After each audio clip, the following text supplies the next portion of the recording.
It was supposed to be a normal backyard barbecue.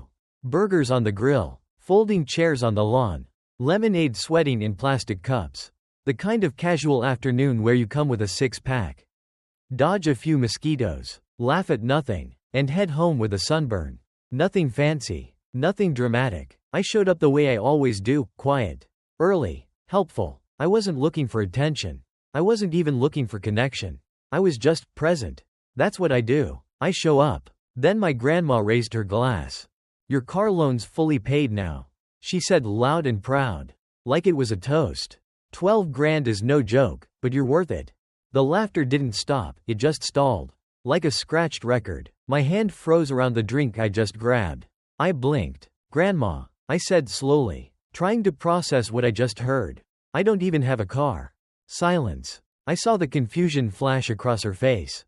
Just for a second. Then came the panic. She glanced, quickly, sharply, to her left. That's when my sister walked in, swinging a brand new key fob. Chrome and red, like she'd just won the damn lottery. The pieces clicked together faster than I wanted them to. No one said a word. Not my mom, who was slicing watermelon. Not my dad, who stared at his paper plate like it might reveal an escape route. Not my cousin, who normally makes a joke out of everything but suddenly forgot how to speak. No one looked at me. And that's when I knew. It wasn't a mistake. It wasn't a misunderstanding. It was a secret, one I wasn't supposed to uncover. They had opened a $12 loan in my name. They used me, used my credit, my identity, my silence. I didn't say a word. I didn't scream or demand answers. I just stood there, the summer sun burning my skin, a plastic cup in my hand, feeling more like a ghost than a person. Then I sat back down, like nothing had happened, because that's the role I play. The quiet one, the dependable one, the one who won't make a scene. But inside, something broke. 2 hours later, while everyone was inside watching a TikTok compilation on the flat-screen TV I bought them last Christmas, I opened the loan app on my phone. There it was. Approved. Cleared. In my name. $12 I never touched. For a car I never saw. For a sister who never even asked. I didn't cry. I didn't shake. I didn't yell. I took a screenshot. I looked up and saw my grandma walking toward me. No warmth in her eyes now. No confusion. Just resignation. She didn't say a word. Didn't even meet my eyes. She just reached into her purse and pulled out a thick, yellow folder. She slid it across the table and walked away. I stared at it like it might explode. Printouts, contracts, dealership papers, my name, my information, my fake signature. The same one from an internship application I'd filled out years ago.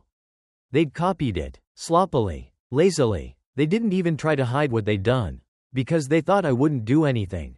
They thought I'd smile, nod, say, "I'm glad she's happy," and move on. And honestly, they had every reason to believe that. I'd done it before, over and over. The power bill from last fall that was probably a glitch.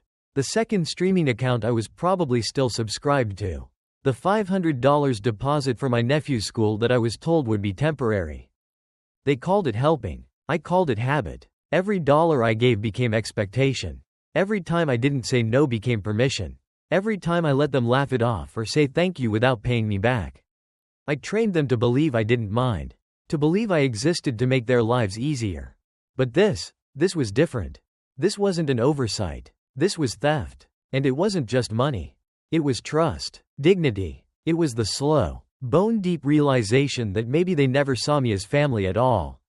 Maybe I was just useful. A reliable source of income. A credit score with a face. I stared at the folder on my kitchen counter for 3 days. Didn't open it, didn't touch it, just let it sit there like a warning sign. Like a cursed relic. When I finally did, I found more than just the car. I found a pattern. They'd used me before, quietly, consistently, and I had let them. But something about seeing it in print, seeing proof, made it real in a way it hadn't been before. They hadn't just borrowed money. They'd erased the line between love and leverage. And they thought I'd never fight back. But they were wrong. Because this wasn't just about a car. It was about me finally realizing that I wasn't part of the family. I was part of the furniture. Expected to be there. Expected to carry weight. Expected to never speak. Well, I wasn't furniture anymore. It started like every other fake happy family gathering. Plastic chairs on patchy grass.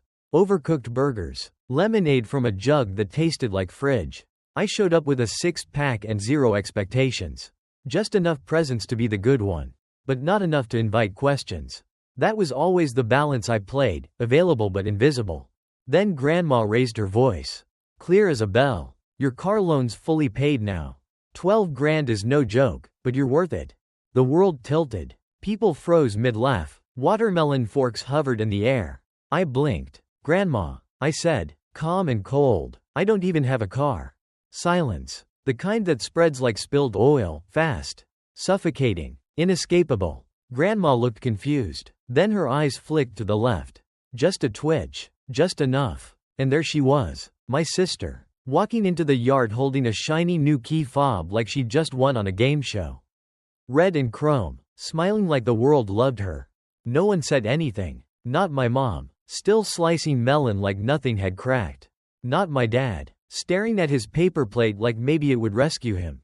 Not even my cousin Andrew, who always had something dumb to say. Nothing. And that's how I knew. It wasn't a mistake. It wasn't a joke. It was theft, and I was the mark. They opened the loan under my name. They didn't tell me. They didn't ask me. They just did it, because they knew I wouldn't make a scene. They thought I'd shrug and say, that's family. They thought I'd nod and pay. Like always. They thought wrong. I didn't scream. I didn't ask for answers. I sat down, drank the rest of my warm soda, and waited. Waited while they laughed at TikToks inside the house I helped remodel. Waited while they sat on the couch I helped pay off. Waited while my sister pretended she'd earned something that belonged to me. Then I opened the loan app. $12. Approved. Disbursed. In my name. No one had touched my phone. No one had forged a login. But they had forged something else. My signature. 2 hours later, Grandma walked outside. Her eyes were dead flat. No smile. No lie to cover the mess. She reached into her purse, pulled out a thick manila folder, and slid it across the table like a threat disguised as an apology. She didn't look at me. She didn't need to. She already knew I knew. I opened it. I wasn't shocked. Dealership papers, insurance, finance agreement, my personal details, my forged signature, traced from a summer internship form I filled out 6 years ago. They didn't even try to make it look different. That's how sure they were that I'd say nothing. That's how sure they were that I'd protect the family. They were wrong. By midnight, I'd changed every password I owned, froze every autopay, pulled my credit reports from all 3 bureaus, took screenshots, backed up everything, filed a dispute, and then I made the call. Hi, I said. A car was purchased under my name without my consent.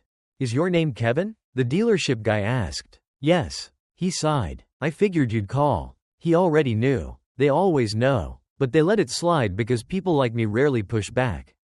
I asked him if the car was still on site. Technically, you're the listed owner. Good, I said. You'll be repossessing it tonight. And just like that, I stopped being the quiet one. You want to use my name? Cool. Now I'm using my voice. They picked the wrong person to play. I didn't post. I didn't rant. I executed. By dawn, I had revoked every shared login. Netflix? Gone. Spotify? Downgraded. Amazon Prime? Cancelled. Password manager reset. Smart home access. Disabled. Thermostat locked. Wi-Fi unplugged. Cloud storage. Wiped. The first text came in at 7:02 a.m. Mom. Hey, something's wrong with the Wi-Fi? No reply. Sister. Why is the camera app locked? No reply. Dad. Did the thermostat reset? No reply. Because I wasn't here to explain.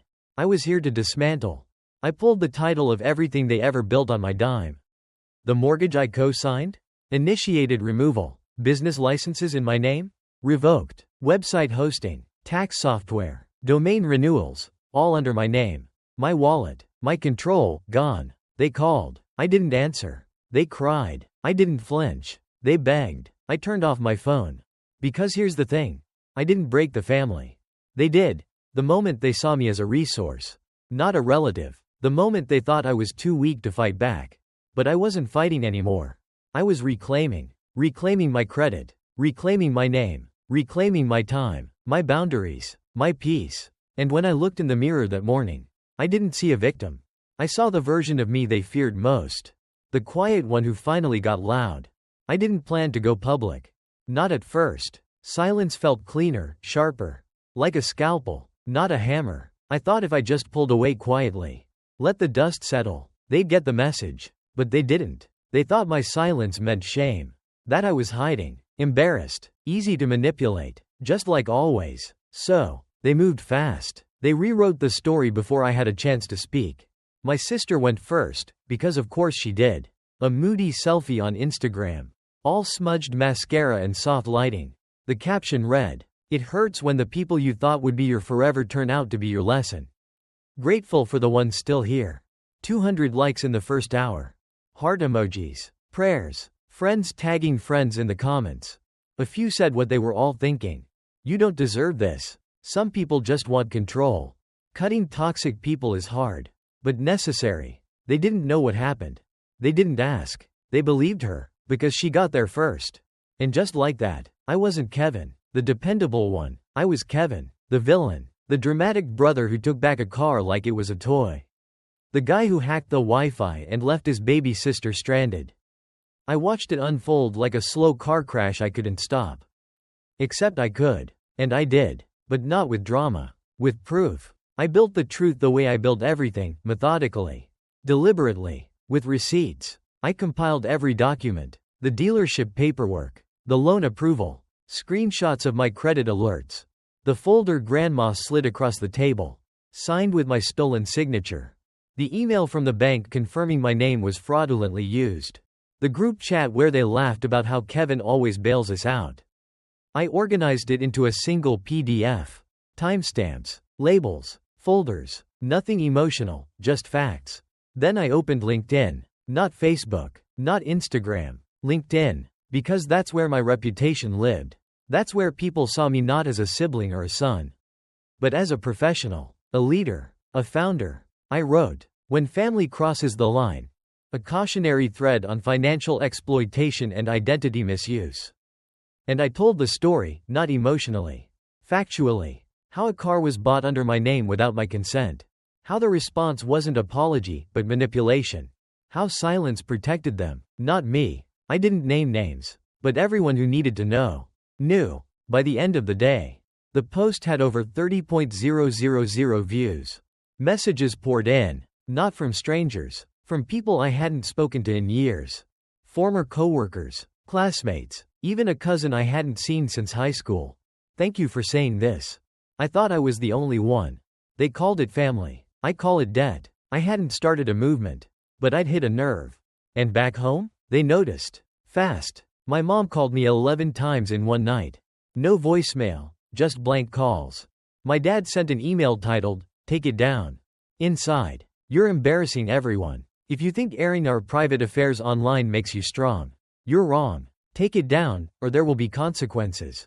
He signed it with his full name. Like a stranger. I didn't reply. Instead, I pinned the post. And then I sent the full PDF, the one with everything, to our family accountant. Just in case they tried to write it off. Just in case they tried to claim I gave consent. Just in case. Subject. In case of audit, unauthorized loan activity.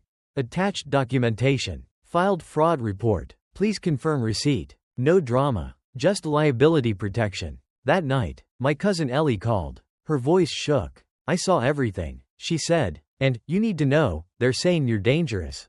Of course they were. They're passing around fake messages. Stuff you didn't even write. Saying you're building a revenge fund. That you're planning to sue everyone. I closed my eyes and nodded. Predictable. That's what people say when the scapegoat drops the mask. When the quiet one tells the truth. They call it dangerous. They call it betrayal. They call it revenge. But Ellie wasn't done. They're having a meeting. Grandma, Uncle Ray, Mom, all of them. There were printed screenshots. Stuff that looked real. But I know it's not. I thanked her. Hung up. Renamed the folder on my desktop. Prepared response. Reputation defense. Then I sent everything to my lawyer. "Do you want to press charges?"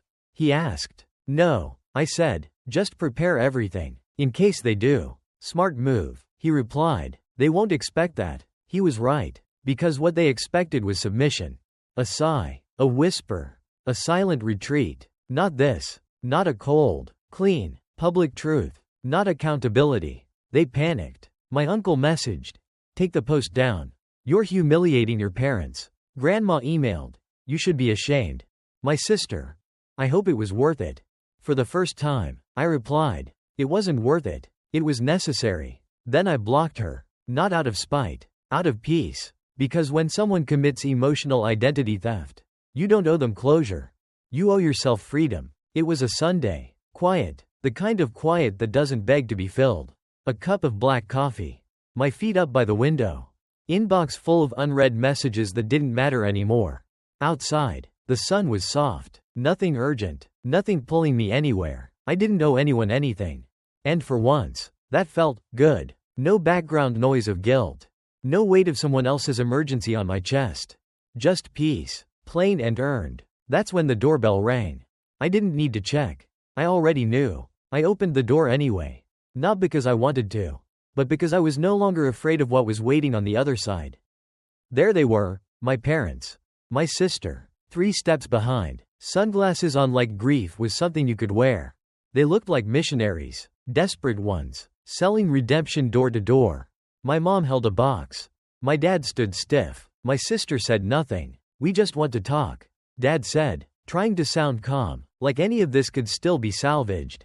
Mom stepped forward, offering the box like it held answers. "It's everything," she said. "The receipts, the car title, account closures. We're making it right." I didn't reach for it. Didn't even flinch. I let them talk. Let them say everything they'd practiced in the car ride over. "We've always loved you. We didn't realize how hurt you were. We were under a lot of pressure. We panicked. We didn't mean it." The classics. But there's something strange that happens when people realize they've lost control. They start rewriting the past like they never wanted it in the first place. They stop defending their actions and start erasing them. My sister didn't say a word the entire time, until the end. She looked at me with that same expression she wore when she wanted a favor. And then she said it. "We were a family once. Before all this." All this. She meant the truth. She meant my boundaries. She meant the moment I stopped subsidizing her comfort with my silence. I stepped outside and closed the door behind me. Not to invite them in, to make it clear they weren't welcome. I turned to my dad. "You didn't lose a car," I said. "You lost the right to ask." Then to my mom. "You didn't lose a son. You lost your shield." Finally, to my sister. I had to redefine what I was willing to give. They waited. For the softening. For the old me. For the one who'd say, "But you're still my family." But I didn't. I just said, "There's no going back." Not because I hate you, but because I finally like myself too much to crawl back into that cage.